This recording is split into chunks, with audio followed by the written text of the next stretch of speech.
অ্যাস্ট্রোলজিতে horoscope আর কুণ্ডলী দুটো কি সেম জিনিস না আলাদা আলাদা? দুটোই একই, তবে একটু এখানে বলে রাখি তোমায় আমি। হরোস্কোপ কুণ্ডলী বলতে ধরুন তোমার একটা ডেট অফ বার্থ টাইম আছে, তোমার পার্সোনাল কুণ্ডলী। হরোস্কোপ জোডিয়াকের একটা সাইন আছে, বা একটা সাইন, মেষ থেকে মিন যারা জানে, ওই একটা চার্ট। তো ওই দুটোকে আমরা কন্ট্রাক্ট করে আমরা একটা প্রেডিকশন করে থাকি। জোডিয়াক সাইনটা কি?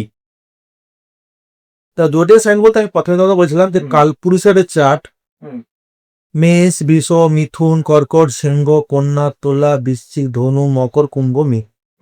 প্রত্যেকটা রাশি, প্রত্যেকটা রাশি একটা অধিপতি গ্রহ আছে। মেষে যেমন মঙ্গল, ঠিক আছে, প্রত্যেকটা রাশির গ্রহ আছে, অধিপতি গ্রহ আছে। তো ওই যে অধিপতি গ্রহটা তোমার জন্মকালীন ছকে কিভাবে বসে আছে, কোন ঘরে বসে, তার উপর একটা প্রেডিকশন বল। মেনলি আমরা দুটো জিনিস দেখে থাকি, চন্দ্র সাপেক্ষে করে থাকি আর লগ্ন সাপেক্ষে করে থাকি। চন্দ্র মানে হচ্ছে আমাদের মন, মানসিকতা, তাই আমরা কোথায় লগ্ন মানে আমি নিজে কার্যটা করতে। এবার আমাদের একটা কোশ্চেন আছে যে ভাই গ্রহ তো আমাদের 9টা, রাহু কেতু তো গ্রহ নয়, তাই না? প্লাস পৃথিবী নিয়ে কেন আমরা ডিসকাশন করছি না, মুনকে কেন নিলাম? এটা একটা কোশ্চেন আছে, মানে অনেকে মানুষে বলে কারণ আমরা বাস করি কোথায়, পৃথিবীতে। তো পৃথিবীতে নিতে আমরা ওটা কি করবো, তুমি যে ঘরে সেই ঘরে কি করে রেপিটিশন করবে, বলতে পেরেছি? তবে কি তা আমরা কোনটাই করবো, তার উপগ্রহটা করবো, মানে মুন, যে যাওয়ার কাছে আছে, মনের সঙ্গে টান আছে। এবার রাহু কেতু ওটা ছায়া গ্রহ। তো রাহু কেতুর একটা স্টোরি আছে, একটু পরে এটা বলবো, তোমাদের শোনাবো। তো রাহু কেতু ছায়া গ্রহ, তো আমাদের নিয়েই আমাদের প্রেডিকশনের পার্ট। মেনলি আবার বৃহস্পতিকে দেখে থাকি, কারণ সবকিছু ঘটনায় বৃহস্পতি ঘটিয়ে থাকে। কি ঘটায় কিনা ঘটায় এটা যখন এত অ্যাস্ট্রোলজি আরো আমরা ডিপে ঢুকবো এখানে, তখন আমরা ডিসকাস করবো। আচ্ছা, আমরা মানে বুঝবো কি করে যে আহ, মানে প্রত্যেকটা মানুষের আলাদা আলাদা, মানুষের তো আলাদা আলাদা জোডিয়াক সাইন থাকে। একদম। তো এটা আপনারা কি করে বোঝেন যে জোডিয়াক সাইন এই মানুষের এটা, ওই মানুষের ওটা? এটা কি করে ক্যালকুলেশনটা করে? দেখুন, ক্যালকুলেশন একটা বড় পার্ট, এখানে বোঝাতে গেলে আমার 3 দিন সময় দিতে হবে, কারণ রাশি লগ্ন সব বের করতে দেখাতে হবে না, হিসাব করে আমি শর্টে করে একটু 3 দিন আপনার ব্রডকাস্টে বেরিয়ে যাবে ওটা। তো মেনলি হচ্ছে তোমার এখানে কোশ্চেনটা আসা উচিত ছিল মিনা, তুমি যদিও করোনি, যদি তুমি এই লাইনের লোক নও, যে প্রত্যেক লোকের তো মেষ রাশি, তো আমি ছাড়া আমার মতো আরো 100 জনে আছে, 1000 জনে আছে, 1 কোটি লোকের জনে আছে, ব্যাপারটা স্বাভাবিক। তাহলে সবার একই নয় কেন, এই কোশ্চেন তুমি করো না, করা উচিত ছিল তোমার। যে আমার মতো আরো 1000 কোটি জন লোক আছে, একটা এক্সাম্পল দিয়ে বলছি, তাহলে সবার কেন একই ঘটনা ঘটছে না লাইফে? তার মানে কি এখানেও আমাদের রাশির সঙ্গে আমরা স্টার, ওর সাবস্টার, এটাও আমরা প্রেডিকশন করে থাকি। একটা সেকেন্ডও সাবস্টার চেঞ্জ হতে থাকে। আচ্ছা, একে আমরা বলি কেপি অ্যাস্ট্রোলজি। আমি ওই কেপি অ্যাস্ট্রোলজির উপরে স্পেশালাইজেশন করিয়েছি। তো আমি মনে করি কেপি অ্যাস্ট্রোলজি যদি কেউ ঠিকঠাক করে প্রেডিকশন করে, পুঙ্খানুপুঙ্খ ওখানে পুঙ্খানুপুঙ্খ আমার বিচার করতে পারি। কারণ দেখো, মেষ রাশির অনেকে তুমি বলছেন না ভিডিও মোবাইল স্ক্রল করলে এখন রাশি ফল বেরিয়ে এসছে, সত্যি কথা বলো তো, তোমার রাশি কি তোমাকে পেলে 100%? আমি কখনো করিনি, আমার আইডিয়া নেই ব্যাপারটাকে। তোমার দর্শকরা বলবে এটা অ্যান্সার দেবে, কত পার্সেন্ট নেলে? আর্লি 10 to 20%, না 80% নেলছে না কেন? কারণ এই মুহূর্তে ওই রাশি চক্রে যে প্ল্যানেটারি পজিশন গুলো আছে, হয়তো তোমার জন্য ভালো আছে, কিন্তু ওনার জন্য তো ভালো না থাকতেও পারে, এটা বুঝতে হবে। কারণ ওনার রাশি চক্রে হয়তো বৃহস্পতি এমন একটা স্থানে বসে আছে, বা এমন একটা জায়গায় বসে আছে যেটা ওর জন্য খারাপ, কিন্তু তোমার জন্য হয়তো বৃহস্পতি ভালো, তার মানে কি তোমার ভালো ঘটাবে, ও তো ভালো ঘটাবে না।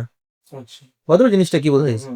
তো ওই জন্য রাশি চক্রটা ওভার ভিউ, এটা হলেও হতে পারে, বাট তাই রাশি চক্র দেখে কেউ মাথা ঘামিয়ে বসবেন না যে এটা কালকে হতেই পারে, যেটা বলেছে মানে নাও হতে পারে। সেটা একটা ওভারভিউ, 10 to 20% ম্যাচ করতে পারে, হতে পারলাম। তো আমার এখানে বলার আছে, যদি তোমার নিজের হরোস্কোপ ভালো মতো, যেটা তুমি বলছো হরোস্কোপটা বোঝালাম তোমাকে, কেউ প্রেডিকশন করতে চায়, তাহলে ওনাকে ভালো অ্যাস্ট্রোদের কাছে গিয়ে প্রেডিক্টটা করে দেওয়ার দরকার। নাহলে কেউ ওই ওই রিলস দেখবে, রিলস দেখে মনে করবে সব কিছু করবে, লাস্টে কিছুই নাচ করছেন, পরে বলবে সব জ্যোতিষী মানে এটা বলছিলেন ফেক। আচ্ছা, ধরুন কেউ ধরুন বিজনেস স্টার্ট করতে যাচ্ছে, তো তাকে কি মানে একটা অ্যাস্ট্রোলজার গাইডেন্স নিতে হবে, মানে নেওয়া কি উচিত, আবার কেন উচিত, মানে অতি কেন অবশ্যই নেওয়া উচিত। কেন নেওয়া উচিত বা অতি অবশ্যই নেওয়া উচিত কেন বললাম, বলছি প্রথমে। তো ঋত্বিক রোশনের নামটা কিন্তু চেঞ্জ করা হয়েছে, একটু ভালো করে রিসার্চ করে দেখো। তার মানে কি উনি কি বোকা ছিলেন নাকি নামটা ডবল চেঞ্জ করলে? তার মানে কি নামটা বোধহয় দেখায়, রিফ্লেকশন করে। ওকে আমরা বলি নিউমোলজি, এটা নতুন ভাবে এখন আমরা যে অ্যাড হচ্ছে নিউমোলজি। তো ব্যবসা যখন করতে এসছি তখন ব্যবসাদার নাম দেবো। আমি এটা কোনো পার্টিকুলার চার্টে যাচ্ছি না, কারণ তুই ব্যবসার কথাই বলেছো, বলো নি যে মালিকের সঙ্গে ব্যবসাটা চলবে কিনা, বলেছো নিশ্চয়ই বলেন ব্যবসা চলবে কিনা। ওখানে 3টা পার্টনার থাকতেই পারে, 4টা পার্টনার থাকতেই পারে, কিন্তু কথা হচ্ছে যে ব্যবসাটা আমি করতে যাচ্ছি ওই ব্যবসাটার লোগো কি, ওর কালার কি, ব্যবসা যে নামটা হবে ওই নামগুলো টোটাল যোগ করলে কত নাম্বার আসছে। কারণ 1 মানে রবি, 2 মানে চন্দ্র, 3 মানে বৃহস্পতি, 4 মানে রাহু, 5 মানে বুধ, 6 মানে শুক্র, 7 মানে কেতু, 8 মানে স্যাটার্ন, 9 মানে মঙ্গল। বুঝতে পারলাম। এবার ধরো কেউ করতে যাচ্ছে একটা লাক্সারি বিজনেস, তোমার এই শুক্রে, এই যদি নাম্বারে যোগ করে দেখি এখন স্যাটার্নে আসছে, তুই বলো তো ওর কি করে ব্যবসা দেবে ওখানে। আমি ওখানে শুক্রে ব্যবসা করছি, আমি হোয়াইট কালার দেবো, আমি না কি করলাম একটা ব্ল্যাক কালার সাজিয়ে করে দিলাম, দেখবে ওই জন্য আছে না, যেমন আমি তোকে এক্সাম্পল দিয়ে বোঝাই, কোনো ভেজিটেবলস মানে যখন কোনো আছে না প্যাকেটের চিপস ভেজিটেবল গ্রিন করে দেয়, তার মানে কি ওখানে কি সবুজ কিছু সার সাথে ঢুকিয়ে দেওয়া হয়েছে গ্রিন, মাইন্ড ওখানে করছে কি গ্রিন, এই ভাইব্রেশন দিচ্ছে না একটা মনে হয় ভিতরে ওটাই নি, এই ভাইব্রেশনটা একটা কাজ করে। তো নিউমোলজি একটা আমাদের বড় পার্ট। আমি তোমাকে একটা জিনিস বলে দিই মিনা, অ্যাস্ট্রোলজি একটা ছোট মনে হয় না, খুব ছোট ওয়ার্ড, কিন্তু তা নয়। অ্যাস্ট্রোলজি মধ্যে অনেকগুলো পার্ট আছে, তার মধ্যে পার্ট আছে একটা, যেমন আমি বললাম হরোস্কোপ, যাকে আর বলি কুণ্ডলি চেকিং, ওরই একটা অ্যাডভান্সের পার্ট হচ্ছে কেপি, ঠিক আছে।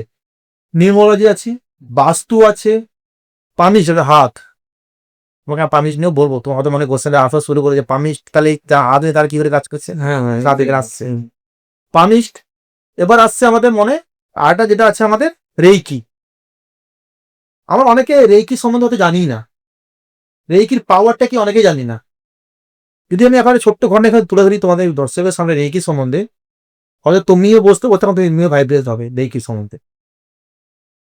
কারণ রেইকিটা এসছে আমাদের জার্মান থেকে, যেখানে আমাদের বেশি এ যুদ্ধ হয়েছিল, তারা ভালো তুমি নিশ্চয়ই জানো শুনে, জাপান, সরি জার্মান বলে জাপানে, ওখানে একজন মানে টিচার ছিলেন। তো ওই যে পড়াতে পড়াতে ওখানে একটা স্টুডেন্ট জিজ্ঞাসা করে ফেলেন কোনো কারণে যে স্যার একটা মুভি দেখেছিলাম, দেখলাম যে হাত দিয়ে এরকম বুলিয়ে দিল, ওরা নাকি সবকিছু ঠিক হয়ে গেল। এটা কি আদৌ হয় স্যার? ওই স্যারের কিন্তু ওই কোশ্চেনটা মাথাকে হিট করে। এটা প্রায় দেখি সব দিনের মুভি, তুমি হয়তো পুরোনো মুভিতেও দেখবে দেখবে তাই না, কে এবার আশীর্বাদ করছে হঠাৎ করে মাথার মধ্যে ঢুকে যাচ্ছে, বা কাকে একটা কিছু ভাইব্রেশন দিচ্ছে, বা দাঁড় এমন করে দিচ্ছে ঠিক হয়ে যাচ্ছে, আমরা সিনেমাতে যেগুলো দেখে থাকি। তার মানে কি এটা কি সিনেমা কিন্তু বাস্তব ঘটনাটাকেও তুলে ধরে। তো যখন ওই স্যার যখন ওইটা নিয়ে পড়ে, তখন উনি আর কোনো মতে এটা পাননি খুঁজে, তখন তুমি ইনিকে হিমালয় পর্বতে গিয়ে উনি উনার মধ্যে ধ্যানে বসে থাকো। যখন 21 দিন যায়, 21 দিনের পরে উনি কিন্তু ননস্টপ বসে যান না, খাওয়া দাওয়া করে, 21 দিনের পরে উনি একটা পান ডেইকি পান, ডানা ডেইকি এরা পান আসার পর যখন দেখলেন উনি অজ্ঞান হয়ে গেল, হঠাৎ যখন বলছে না হয় না বয়স হয়ে গেছে, 21 দিন ওরও হাতে নিজের মধ্যে বলে যায়, তখন দেখি সবকিছু ঠিকঠাক হয়ে যাচ্ছে, তখন একটা মিরাক্কেল। উনি যখন ও নিচে এসে দেখে কয়েকটা ভিক্ষুক ওখানে ভিক্ষা করছে, মন্দিরে ভিক্ষা করছে, তখন ওনার কাছে পাওয়ারটা চলে এসছে। উনি বললো চাইছে টাকা পয়সা চাইলো, তখন উনি বললেন ঠিক আছে চল আমি তোদেরকেও ঠিক করে দিই, কাল থেকে ভিক্ষা করবি না কিন্তু, ঠিক আছে। উনি ওনার মতো পাওয়ার অব্দি ঠিক করলেন, পরের দিন দেখে দেখে আবার ভিক্ষা করতে বসছো, বুঝছো তার মানে কি, তো অভ্যাস, ঠিক করার পরে অভ্যাস দাও, এর ভালোটা উনি বুঝতে পারেনি, কারো বসে যারা দীক্ষিত ভিক্ষা করছিল। ওই দিন থেকে মনে করা হচ্ছিল যে শীতের জিনিসটা দিয়েছি বলে হয়তো আজ উনি এই জিনিসটা মনটা বুঝতে পারেননি, পেয়ে গেছেন বলে আবার বসে গেছে। ওই দিন থেকে কিন্তু আমরা ফ্রিতে আশ্চর্য করি, আচ্ছা মানে এখানে থেকে ওরা টেনে নেই বললাম জিনিসই হোক। তো তো এই রেকি যখন আস্তে আস্তে ধীরে ধীরে সবার জায়গায় প্রচলিত হওয়ার আসে, অনেকের দিনে এখনকার দিন দেখবে একটা খুব কমন শুনি, মানে প্রায় আমি শুনে থাকি, মেন্টালি খুব প্রবলেমে আছে। ফিজিক্যালি ঠিক কিন্তু মেন্টালি প্রবলেম, ওটাই রেকি দিয়েই ঠিক করার। ও একটা কথা বলি, যে অ্যাস্ট্রোলজাররা তো সবই জানে একটা মানুষের, টোটাল জিনিসটা জানে, তার চার্ট বানিয়ে তার ফিউচার কেমন হবে বা তার পাস্ট কেমন ছিল, তার প্রেজেন্ট কেমন চলছে, তো ওই ব্যাপারটা যেটা ওনারা ছক করলে বুঝতে পারেন। তা ওনারা কি নিজেদের মধ্যে এই প্রেডিকশন গুলো করতে পারেন? মানে তোমার নিজেদের কোশ্চেনটা খুব prediction? ভালো। ওই হচ্ছে নাপিত যখন চুল কাটে তখন নাপিতকে নিজে চুল কাটতে পারে? ওসব যাবি তোমার ডাক্তার নিজেদের ডাক্তার থেকে ওষুধ দিতে পারে? কি বলবে, হ্যাঁ কি না বলো। নাপিত যখন চুল কাটে সেকে নিজে চুলটা কাটতে পারে? না, সেটা পসিবল না। ডাক্তার তখন চিকিৎসা নিজে চিকিৎসা করতে পারে? না, এটা ওর যেটা ওরাল ট্রিটমেন্ট সেটাও করতে পারে। ডাক্তার আছে তখন কারোর সাজেশন নেয়, কেন নেয়? লোকের ঘটনা দেখাটা খুব সোজা, নিজে ঘটনা দেখতে গেলে বয়স লাগে। ডাক্তার যখন লোকে প্রেসক্রাইব করে দেবে কোনো ব্যাপার নেই, যখন নিজে তো সে ওষুধ খাবে, ঠিক করলাম তো, ঠিক ওষুধটা খাচ্ছি তো, মনে একটা সংশয় চলে আসে। তার মানে কি উনি কি ডাক্তার নয়, বা উনি কি ভালো ডাক্তার নয়? ও নিজে তো অপারেশন করে ফেলতে পারতো।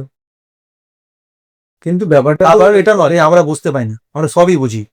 কেউ বোঝে, আমাদের অন্য কেউ যারা আছেন আমাদের নিশ্চয়ই আমার চারটা অ্যানালিসিস হয়, আমরা বুঝতে পারি এটা আমাদের ঘটতে চলেছে। তখন আমরা কি করি, এই বললাম এই কি এই পাওয়ার আপ করে দিই নিজেকে। তাহলে তো সেভাবে যদি বলতে চাও, তাহলে আমি মনে করি তাহলে কোনো রকম অ্যাস্ট্রোলজারদের লাইফে কোনো রকম প্রবলেম হয়তো নেই, এরকম তো হতে পারে। আমি মানে ব্রডকাস্টে ফার্স্টে শুরু করেছিলাম, যার লাইফে এটা চলছে মানে ও কি আছে, বেঁচে আছে বিক্রি। বেঁচে আছে, আর যার সোহমটা মানে কি মারা গেছে। তার মানে আমি যখন অ্যাস্ট্রোলজারে বুঝতে পারছি আমার একটা ডাউনফল হচ্ছে, আপ তো আমার আসবেই। ভাই ডাউনফলটাকে ম্যানেজ করাটাই হচ্ছে অ্যাস্ট্রোলজারের কাজ। সাদা মাথাটা করতে পারে না, পেশেন্ট হারিয়ে ফেলে। ব্রেকআপ বলছি মানে মরে যাবো। তাহলে অ্যাস্ট্রোলজার যদি জানতে পারে যে আমার এই প্রবলেমটা আসতে চলেছে, তাহলে সেই প্রবলেমের সলিউশন যদি, তাহলে তো তার আপ অ্যান্ড ডাউন তো থাকছে না। ম্যানেজ তো করতে পারছি। আমার একটা কথা বলো, আমি বুঝতে পারছি যে আমার আগামী 2-3 বছর ফিনান্সিয়াল কন্ডিশন খারাপ আসতে পারে আমার, আমি বুঝতে পেরেছি। তো আমি এখন থেকে সেভিংটা করে দেবো না, সাইড করে 2 টাকা না। আসলে বুঝতেই পারলাম যে আগামী 2 বছর আমার কোনো মানে কি হবে জানতে জানি না, এটা তোমরা বুঝতে পারবে না। তো কি এখন থেকে টাকা খরচা করে দেবে, এইটু আমার একটা গার্ড দিতে পারি, সাময়িক গার্ড দিতে পারি, যাতে ওই সময়টাই আমরা ব্যালেন্সটা না হারিয়ে ফেলতে পারি। ম্যানেজ করে বেরিয়ে গিয়ে আবার যখন আমরা উঠতে পারি।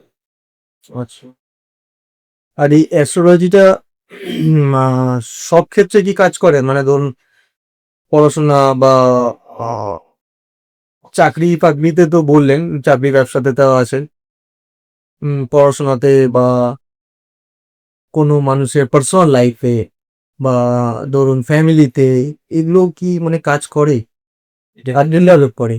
ডেফিনেটলি কাজ করে। এখন তুমি যদি বলো ফ্যামিলির পুরো ইনকাম দেখবো, বাস্তু ঠিক করতে হবে, মানে সবার চারটা একটা ভাবে শিখতো।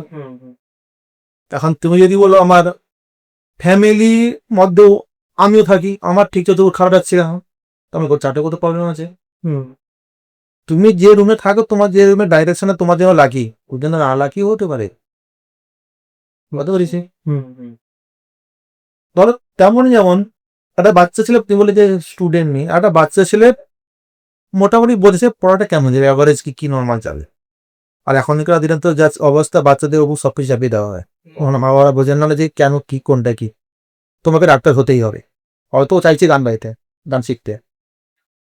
তো বাচ্চাদের আমার মনে হয় এখানে সাজেস্ট করবো সবাই যারা দেখছে না ভিডিওটা, অ্যাটলিস্ট বাচ্চাদের একবার কুণ্ডলিটা অ্যাটলিস্ট একটু যখন মানে 12-13 বছর বয়স হবে, একবার দেখে গাইড টেন্ডেন্সি যদি চালানো যায়, ওদের কেজে তো অতটা প্রবলেম আসবে না। তো আপস অ্যান্ড ডাউন থাকবে, ওটা একটা ব্যাপার আছে, আর ওই ফেসটা করতে হবে না।